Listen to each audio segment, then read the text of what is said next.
Assalamualaikum warahmatullahi wabarakatuh. Selamat malam. Halo guys, kembali lagi ke channel Kutu Buku. Channel yang membahas dunia finansial, dunia investasi, dan dunia kesehatan secara terbuka, gamblang, sistematis. Jujur ya, terpenting. Oke, hari ini Sabtu 29 November 2025. Ya. Nah, nanti 20-30 menit ke depan kita udah bikin slide-slide-nya ya. Jadi tema ada 5. Oke, ini yang akan kita bahas nanti ya.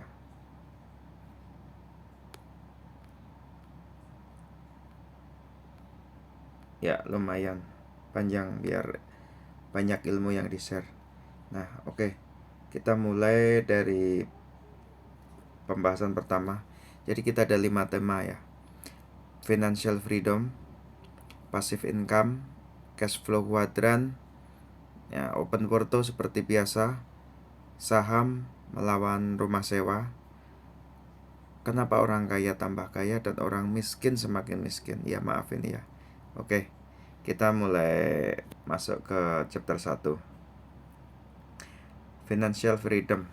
Nah, apa sih financial freedom itu? Jadi financial freedom itu kita bisa hidup dengan sesuai dengan standar ya. Standar kalau kita kerja dapat gaji misal 10 juta, 20, 30, itu kita bisa melakukan semua yang kita mau dengan gaji tersebut. Nah, kalau financial freedom itu kita waktu sudah bebas, jadi kita nggak terikat dengan pekerjaan, tetapi kita dapat hasil dari passive income tentu saja untuk kebutuhan sehari-hari, tidak ngirit-ngirit gitu ya. Itu namanya financial freedom.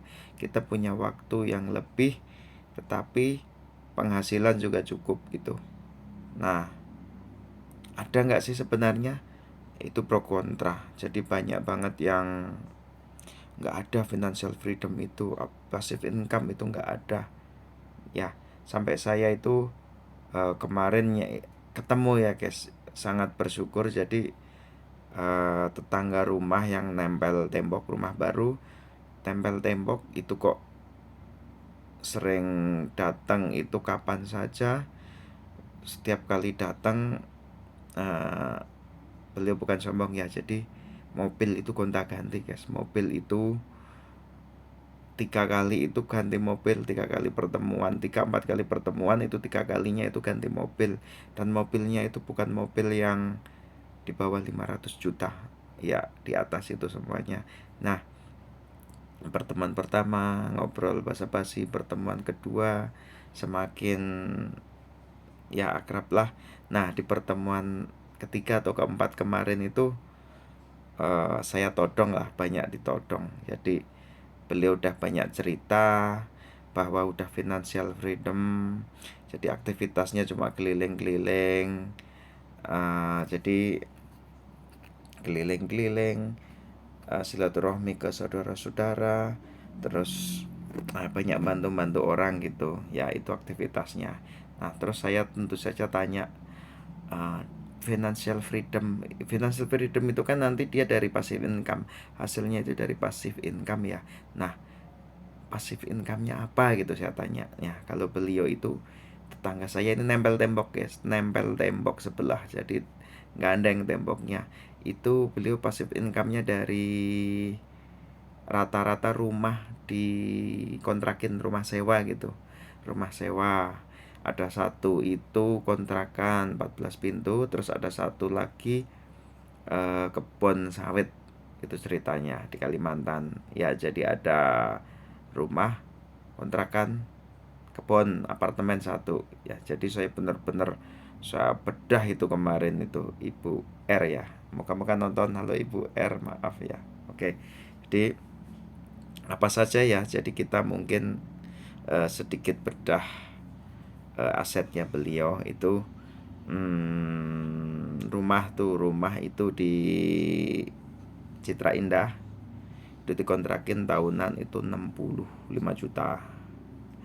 Terus Greenwood, itu salah satu klaster di Elysium, itu tahunannya 170-180 disewa Mister Korean ya. Terus apartemen di daerah Bekasi, mana Bekasi Square atau mana itu sewa bulanan gitu, itu 1,6 1,7 juta per bulan. Itu yang di daerah sini guys.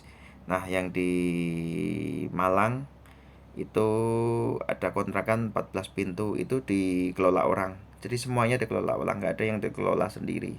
Ribet kan dikelola orang, itu 14 pintu. Itu bulanannya 1,2 1, juta, itu satu petak ya. ASEAN.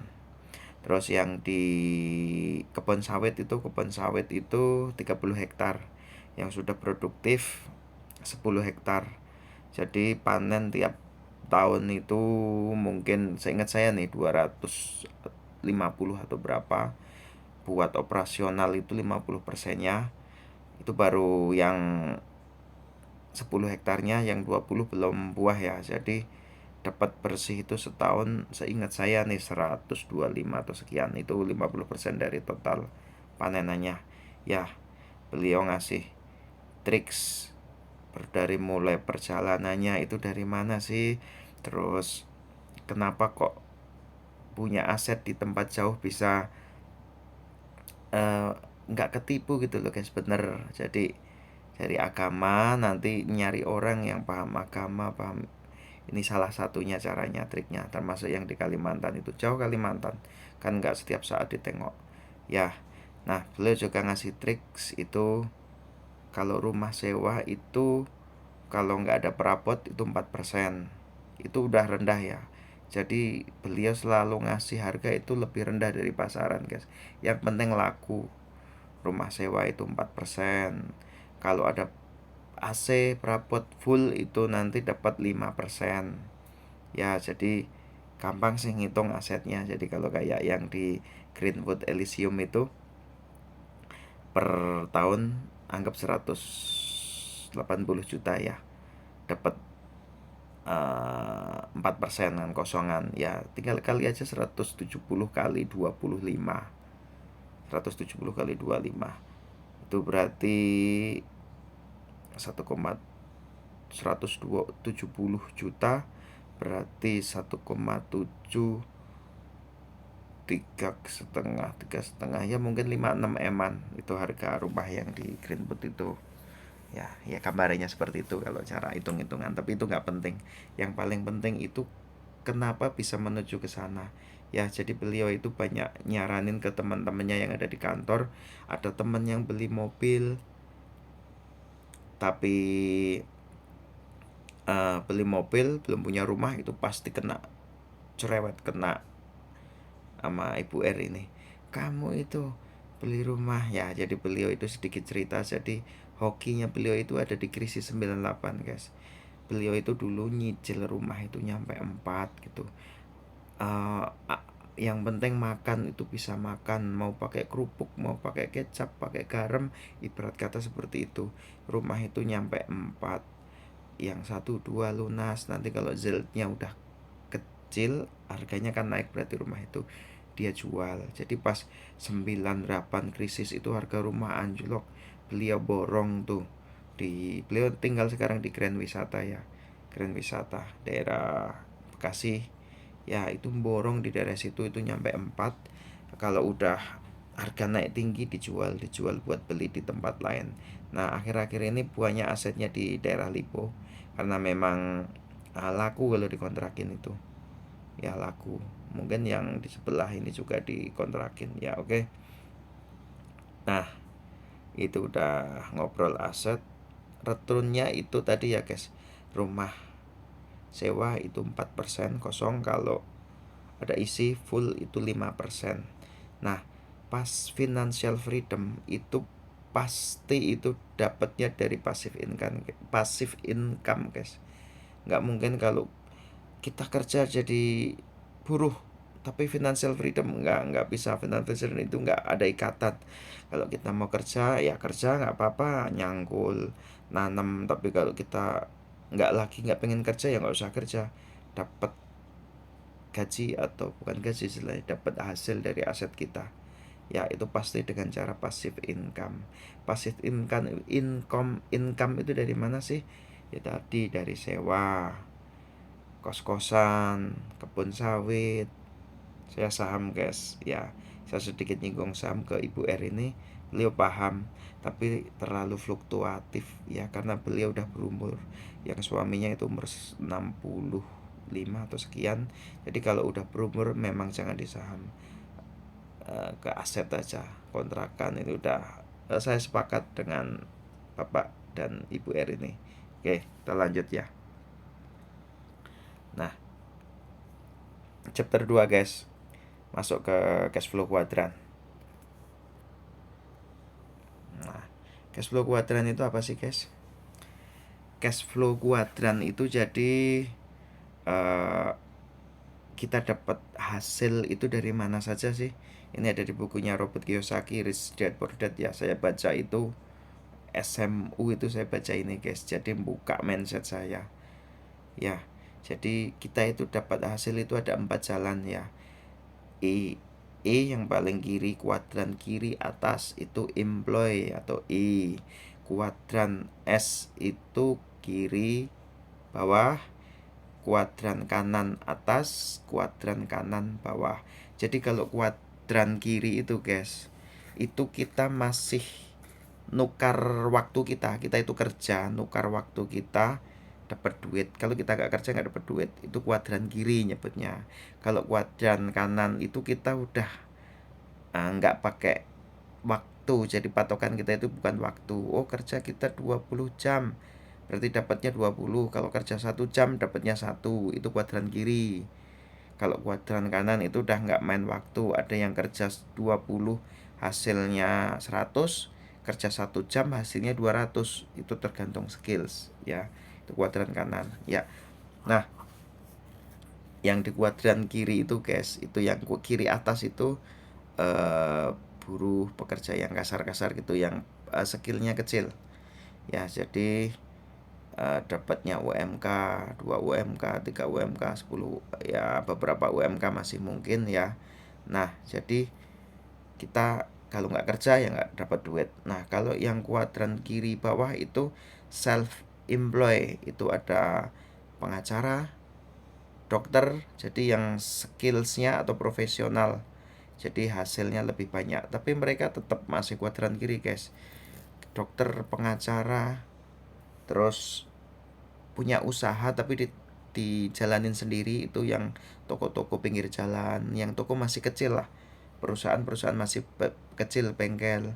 Kalau nggak kerja nggak dapet duit guys. Jadi ini kuadran kiri ini orang yang menukar waktunya ya. Jadi orang menukar waktu. Yang di atas ini maaf hasilnya kecil, yang di bawah hasilnya bisa besar.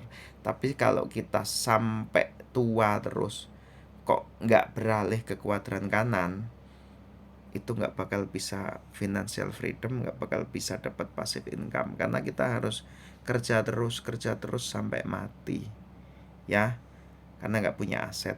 Ingat, nggak punya aset. Aset, liabilitas, nanti kita bahas ya. Aset itu apa, liabilitas apa. Nah, kalau yang di kuadran kanan itu mereka bangun aset guys, bangun aset ya. Jadi business owners, ada perusahaan, dia ownersnya bangun sistem. Jadi kalau beliau itu nggak kerja di situ, tapi masih sehari, 2 hari, seminggu, sebulan, perusahaannya masih jalan, tapi tetap masih dia kontrol ya guys. Jadi dia kontrol ya. Jadi dia itu udah bukan menukar waktu lagi lah guys istilahnya.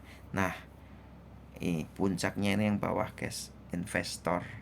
Investor itu pemilik dari bisnis. Jadi kalau business owner ini butuh modal, kan sering perusahaannya IPO atau TPK ya. IPO atau TPK nih. Nah, banyak orang yang punya duit pada masuk investor itu. Oh, punya sahamnya 10%. Oh, sahamnya si A dibeli, si B dibeli 10%, 20%, 30%-nya. Nah, kalau investor itu modal guys, yang paling penting itu modal tentu saja. Tapi kalau menurut saya sih lebih ke mindset ya, karena saya kan investor juga guys. Saya beli perusahaan di bursa yang TPK kan, nanti kita bahas di bawah ada. Modal nggak gede kok guys, modal cuma kecil ya. Kan sering kali saya di YouTube yang episode sekian itu beli saham juga nggak banyak ya, kita nabung masih realistis, tapi kesini bisa tambah gede karena jalannya benar ya. Kita lanjut dulu ya nih. Jadi kalau kiri atas itu ciri khasnya itu waktunya nggak ada guys. Kita kerja dari jam 6, jam 5 udah siap-siap, pulang itu jam 4, jam 5 sore, sampai rumah udah maghrib ngisa. Belum kalau lembur guys, sampai jam 8, jam 9. Sabtu lembur, kadang minggu lembur, kalau nggak ya libur di rumah. Jadi kita nggak punya waktu, dan maaf uangnya dikit. Itu pastilah kalau yang skillnya kecil ya. Self employed itu juga nggak punya waktu guys. Dokter, bayangin guys, dokter kerja di 3 rumah sakit, di 4 rumah sakit. Itu kalau praktek itu dari pagi jam 8 nyampe jam 11, istirahat 2 jam, lanjut lagi jam 1 nyampe jam 3, jam 4, nanti masih ngontrol pasien itu keliling. Itu bener-bener nggak ada waktunya, waktu habis lah kalau self employed. Tapi hasilnya ada, duit ada, sebulan 100 juta 200 juta itu masih standar kalau dokter ya, pengacara juga ya. Tapi kalau nggak bangun aset ya tetap kerja terus sampai tua ya.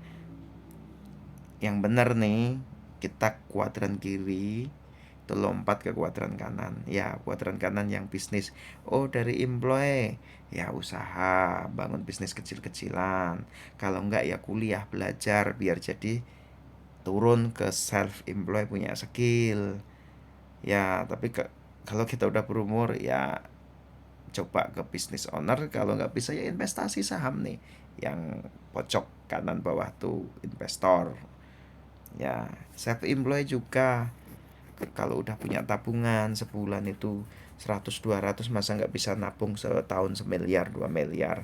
Nah itu masukin ke investasi saham, kontrakan, kos, atau waralaba, alfa indo. Kalau udah geser ke kuadran kanan, itu modalnya yang kerja, duitnya yang kerja. 1 miliar setahun dapat 100, 150, 200. 200-nya masukin lagi, dapat beranak lagi, masukin lagi ya, seperti itu. Jadi ini cash flow kuadran ya. Kita lanjut dulu, nanti kelamaan. Chapter 3 guys, seperti biasa.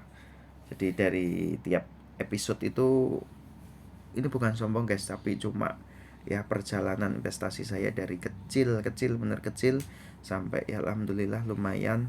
Itu seperti apa sih ya. Ini kita dari episode pertama dulu, saya jual rumah yang kedua, rumah yang disewain, terus dapat 5 kali lipat di krisis 2020. Habis itu di 2025 kemarin kan crash, itu jual rumah lagi ya, rumah yang ditempatin ya, rumah yang ditempatin dijual. Akhirnya kan ya beli lagi tuh ya, pindah yang kemarin ya. Oke, kita bahas ya.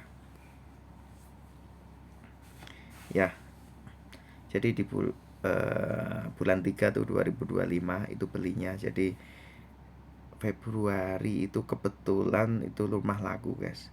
Rumah laku ya, rumah yang ditempatin itu rumah subsidi dari 2013 sampai 2025 kan guys. Itu laku 200-an lah guys. Nah pas ada crash nih, jadi ngepet dah. Tetangga ada yang minat, sebenarnya pengen dijual itu kan 240, 250, itu nggak laku, kelamaan lah ngiklanin udah 2-3 tahun. Pas ada crash, ada tetangga yang minat, ya udahlah sedapatnya aja. Nanti kalau ada furnitur atau apa atau AC ambil. Mobil juga alhamdulillah laku, jadi 200 tambah mobil berapa puluh tuh, 40 50-an ya. Jadi dibeliin saham semua nih. Sahamnya saya sensor ya, kalau ada yang mau nanya ya japri aja, komen aja nanti. Itu nggak penting saham itu, Banyak di bursa ini saham dari 1000 yang bagus ada 40, udah sering saya sebut. Yang murah itu mungkin ada 10-an, yaitu bisa dibeli semua sama aja. Ya, kenapa saya beli ini ya kebetulan aja. Nih, kita dapat harga itu guys 740. Dapat harga 740 itu di 18 Maret ya, 18 Maret dapat segitu. Beli di 2 sekuritas ya guys. Jadi ini yang di Mirai sekian, tuh nanti yang di sekuritas satunya itu iPod juga sekian dibagi 2 nih. Ya. Oke ya. Baru beli di Maret tuh guys, Maret akhir 18 pertengahan lah anggaplah. Nah, ya saya lupa ini. Baru sebulan udah dijual beberapa. Tuh 200 lembar 13.900 hampir 14.100 lembar ya. Ya, oke. Jadi 18 Maret itu belikan 174.900, beli lagi 17.600. Itu dijumlahin guys ada 192.000 lembar ya. Ini yang dimerai kan. Nah, dijual itu di bulan depannya 14.000. Jadi aset sahamnya itu kan tinggal 178.400. Ada sisa 100 lah. 178 itu kalau rupiah guys. Rupiah yang di merah ini itu berarti ketemunya 130,6 juta. Itu aset saham yang kodenya anggap JP inilah ya. Ya, ini perusahaan di Jawa Barat guys, punya Pemda. Ya, itu 178.500 lembar di harga 130 juta guys. Oke. Nah, kenapa kok mau ngebet ini guys? Jadi dividennya itu gede. Dividen gede rutin nggak pernah putus, mau bagi dividen. Jadi bulan depan atau bulan depannya itu jadwal bagi dividen. Nah, makanya saya ngebet harus beli. Terbukti nih guys, di bulan akhir Maret 2025 itu saya belikan 178 di harga 740, itu 130 juta guys. Nah, Maret April guys, belikan Maret, Aprilnya dapat dividen. April tuh dapat dividen 15.200 sekian ya. Ya, jadi kalau perusahaan ini bagi dividen itu setahun 1 kali. Kemarin itu karena lagi krisis nih. Ini lagi drop, labanya drop. Itu bagi dividen itu 85 lembar. Kalau nggak drop itu 100 ke atas guys, 100 ke atas. Jadi ini lagi drop ya. Lagi drop aja modal 130 juta itu dapatnya udah 15 juta. Nih, nggak 2 bulan nih guys, 1 bulan. Tadi saya salah nulis. Dividennya cair 15.200.000, modal itu 131 lah. Jadi kalau kita ngomongnya ZIL itu hasil tahunan sewa kalau kos-kosan, ruko, apartemen dari disetahunkan berbanding sama modal awalnya berapa, itu namanya ZIL ya. ZIL-nya ini kalau di saham yang CB tadi ya 11,7 hampir 12%. Kondisi laba drop loh ya guys, kondisi laba drop itu masih dapat 12%. Bandingin yang cerita di atas tadi ya, Ibu R itu financial freedom itu dari rumah, kos, sewa, kontrakan per tahun berapa guys? Cuma 4%. Jadi butuh aset gede banget. Aset gede baru bisa financial freedom. Lah ini kalau di saham dapat 12% aja, itu rumah cuma yang di aset di sini 130, keluar udah 15 juta. Aset yang 11-nya lagi ya sama keluar segitu. Oke. Nih guys, ini historinya perusahaan ini ya. Dari 2010 sampai 2025. Tuh. Bagi itu 60, 68 naik guys. Ini selalu naik, cenderung naik terus. Jadi ini kan lagi krisis nih. Krisis kecil ya 2025 itu. Nah, ini tertinggi kemarin kan 105 tuh. Karena ada sedikit ekonomi lesu, itu turun. Nah, tahun depan kalau ekonomi naik guys, balik lagi 105. Tahun depannya 110, tahun depannya 120, seperti itu. Nih datanya lihat sendiri ya, ini data history dividennya. Nah, kalau tahun depan nih kondisi ekonomi pulih, dapat yield berapa sih guys kalau beli saham yang JB tadi ya? Nah, saat dividen normal itu 99 sampai 105 lah guys. Nah, tadi kan asetnya yang di Mira ini 178.500 lembar. Kalau dividennya 99 itu base per lembar ya, dapat totalnya yang di Mira itu besok 17,7 juta tahun depan nih, yang April Mei tahun depan. Kalau dividennya 105 itu dapatnya 18,7 juta. Yieldnya itu 14% dan ya 14%, 13,6 sampai 14,3 tuh guys. 14%. Ini perusahaan yang laba selalu naik. Krisis pun lihat guys, 2020 tuh, 2020 itu krisis covid, laba nggak turun tuh, dividen nggak turun. 2026 itu ada krisis juga tuh, laba nggak turun, bahkan naikin dividen tuh dari tahun 2015 ke 16, 2019 ke 20 itu dividennya naik guys, 20 ke 21 naik lagi. Ini perusahaan amazing ini loh tuh. Oke. Ya kenapa makanya saya kemarin ngepet rumah dijual buat beli ini guys. Ini udah dipantau lama ini. Ya. Nah, kita bandingin guys. Rumah yang ini nih, yang saya tempatin ini saya masih di sini guys. Anak kan masih sekolah, jadi nunggu selesai minta izin ke yang beli tetangga. Terima kasih banyak. Ya, oke. Kalau rumah yang di SKI kan harga 200 ya guys. Sewa ya entah 10 juta, entah 8 juta, yang jelas susah. Mau disewain itu susah di sini. Jadi dulu pikirannya kalau pindah sini disewain, perkiraan cuma dapat 8, 10, 12 susah. Ini 10 juta asumsi perabot ditinggal sama AC, ini 10 juta loh guys. Dapat yieldnya itu 5%. Ini udah sangat bagus. Full perabot ada AC itu 5% di Sukaraya itu susah. Harusnya 4%. Berarti kalau 4% itu pilihannya paling tahunannya 8 juta, atau memang kemarin saya jual rumah itu emang pasti tak murahin ya, murah 200 juta ya kalau disewain. Nah, kesimpulannya apa guys? Return rumah sewa melawan saham yang JB ini. Rumah sewa kan tadi 5%, sebenarnya nggak dapat tuh pasti. Nah, susah paling 4 berbanding dengan yang saham JB tadi dapat 14,3 di tahun depan ya. Nah, cuma sepertiganya guys. Serius, sepertiganya.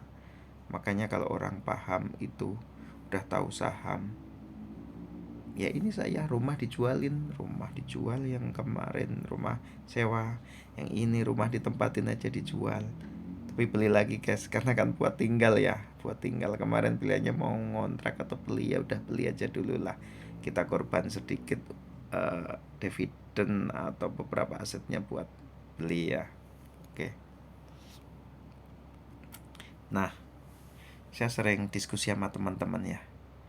Kenapa sih banyak yang takut beli saham tuh?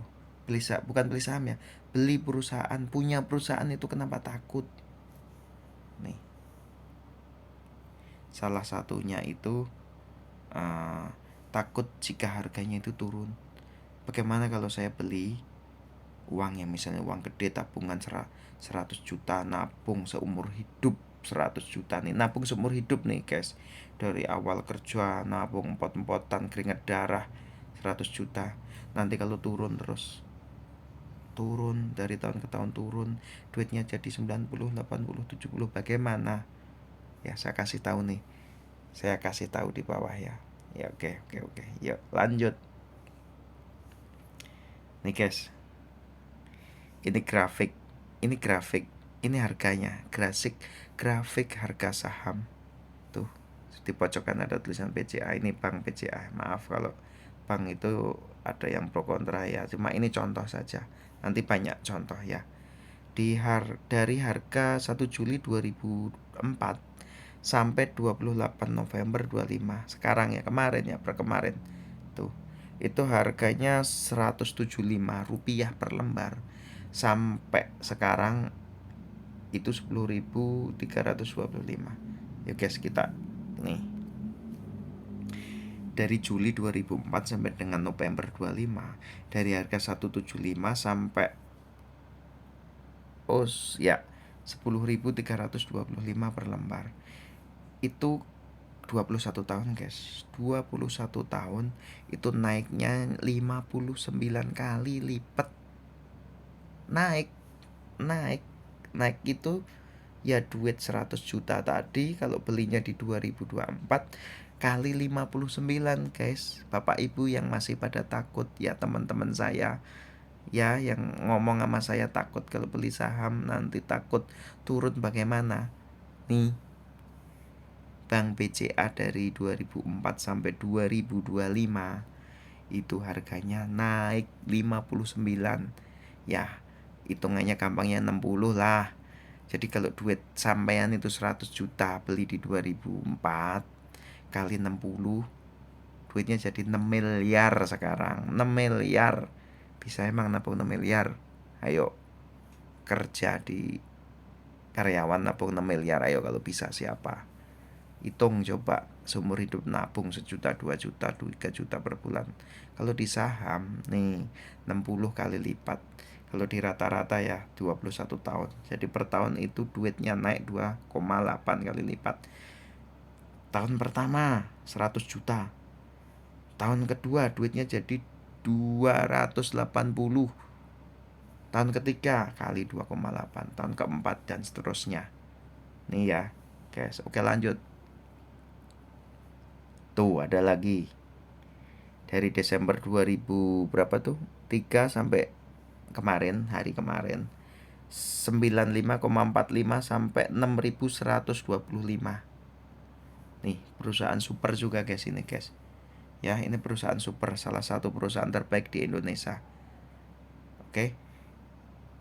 Ini kemarin saya borong guys yang ini. Nanti di video yang berikutnya ya. Di harga 3.500, 3.600, 3.700. Di video berikutnya kita bahas. Saya borong nih 50.000, 70.000, 30.000 ya video berikutnya. Nah, dari harga 95,45 per lembar guys, sekarang jadi 6.125 per lembar. Jadi naik 64 kali lipat selama 21 tahun. Atau kalau di rata-rata per tahun itu naik 3 kali lipat. Naik ya. Yang uangnya 100 juta tahun depannya jadi 300 juta.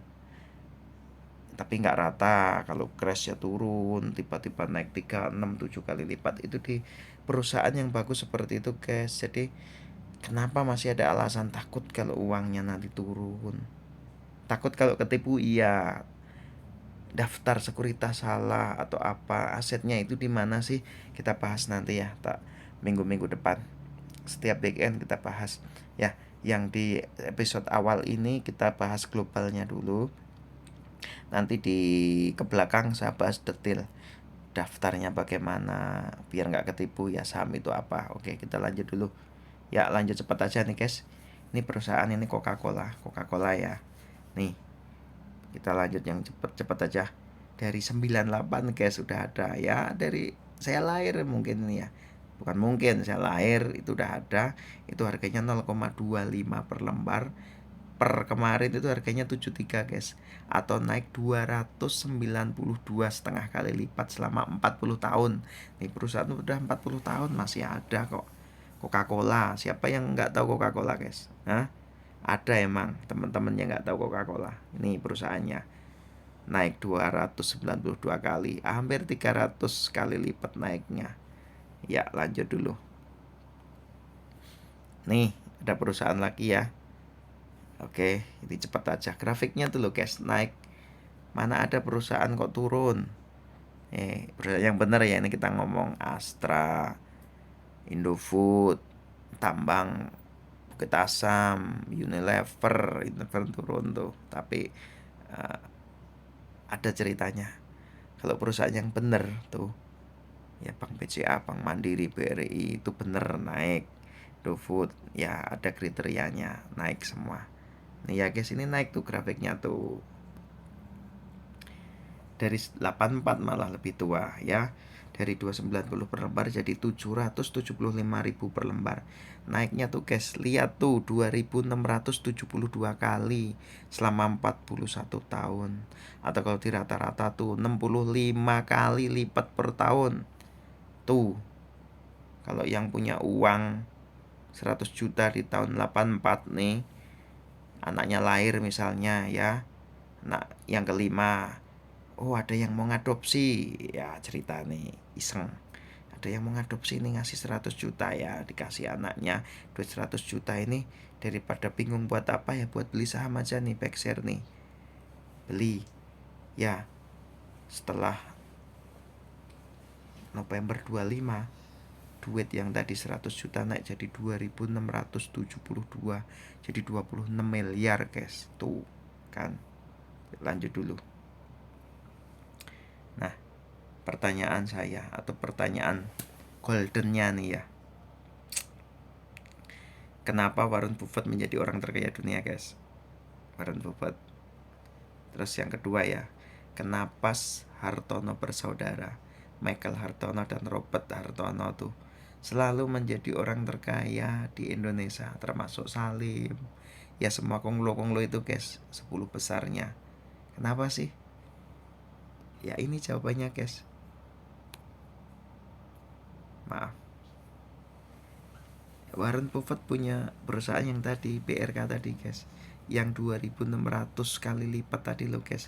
Itu perusahaan siapa? Perusahaannya Warren Buffett. Terus Budi Hartono dan Michael Hartono tadi, kenapa jadi orang terkaya di Indonesia nomor 1, selalu nomor 1? Karena punya bank BCA yang 60 kali lipat tadi loh guys. Bukan cuma itu, ada Jarum, ada macam-macam lah, banyak ya. Jadi semua konglo yang 10 besar di Indonesia, ada Salim, ada Pak Sandiaga, ada Singkong, itu si Singkong siapa yang punya TV Haritano, macam-macam, semuanya punya perusahaan guys. Semuanya itu pasti punya perusahaan, ada yang terbuka, ada yang enggak. Jadi mereka kekayaannya selalu naik, itu semuanya punya perusahaan ya. Jadi kalau mau kaya, mau hidup enak, nggak perlu duit miliaran, triliunan, nggak. Cukup mau beli mobil ada, mau beli rumah ada, mau liburan ke luar negeri ada, mau ibadah haji umroh ada ya. Punya perusahaan guys, punya perusahaan yang bisa dibelikan ya, perusahaan TPK ya, beli saham artinya. Jadi kenapa sih tadi ada pertanyaan yang di atas tadi, kenapa orang kaya itu tambah kaya, orang miskin semakin miskin? Itu mindsetnya guys, ada di sini, otak ya, mindsetnya. Jadi kalau orang kaya itu beli saham perusahaan TPK, atau punya perusahaan TPK, atau bangun perusahaan TPK. Orang yang nggak punya pun kalau beli nggak apa-apa, nepeng kayak saya ini kan, nepeng kan. Kenapa orang miskin itu mindsetnya, mindset orang miskin itu kenapa? Karena mereka beli produk dari perusahaan guys. Beli apa? iPhone, perusahaannya apa? Apple. Yang kaya yang punya Apple guys. Beli apa? Indomie, makan Indomie setiap hari. Yang kaya siapa? Ya saya akan punya Indofood tuh. Terus beli banyak lah guys, nabung di bank BRI. Yang kaya siapa? Yang punya BRI guys. Nabung di bank BCA, yang kaya yang punya BCA ya. Pakai listrik ya harus, yang kaya siapa? Ya yang punya Cikarang Listrindo tuh, saya salah satunya. Yang punya Bukit Asam, saya salah satunya ya. Ya termasuk bank ya, yang lain semuanya lah. Oke, itu penutup ya, udah lama dari saya. Sekian, terima kasih. Kalau video bermanfaat, mohon subscribe-nya dan like, sharing ke teman-teman, komentar, kita bahas. Kalau ada yang minat komentar, monggo japri. atau minta nomor saya nanti dikasih, atau gabung grup WhatsApp investor saya. Ada grup ya, jadi teman-teman yang mau sharing ilmu saham apa biar nggak keblusuk guys. Serem ya, banyak teman-teman kemarin yang keblusuk robot trading, EDC cash, nambang, game, macam-macam banyak yang keblusuk. Kalau mau yang bener, ayo bareng-bareng ya, minta tolong ya biar semangat bikin YouTube. Saya lagi ngejar 1000 subscriber dan 4000 jam tayang guys. Tolong subscribe dan tonton videonya, jangan di skip, banyak ilmunya. Kalau banyak yang nonton, banyak yang subscribe, saya lanjut berbagi. Tapi kalau nggak ada ya nggak tahulah nanti. Oke, dari saya cukup. Assalamualaikum warahmatullahi wabarakatuh.